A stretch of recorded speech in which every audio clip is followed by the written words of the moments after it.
Magandang araw mga kababayan! Ako si Teacher Air at ngayon ay pag-uusapan natin ang mainit na balita, ang pagbibitiw ni Vice President Sara Duterte bilang DepEd Secretary.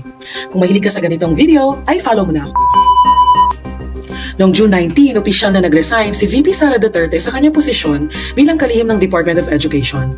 Marami nagtatanong, bakit nga ba? Paano na ang DepEd? Sino magiging bagong kalihim?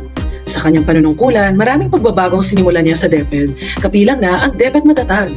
Subalit, ayon sa kanyang pahayag, ang kanyang pagbibitiw ay bunsod ng personal na dahilan at ang pangangailangan na mag-focus siya sa kanyang tungkulin bilang vice-presidente.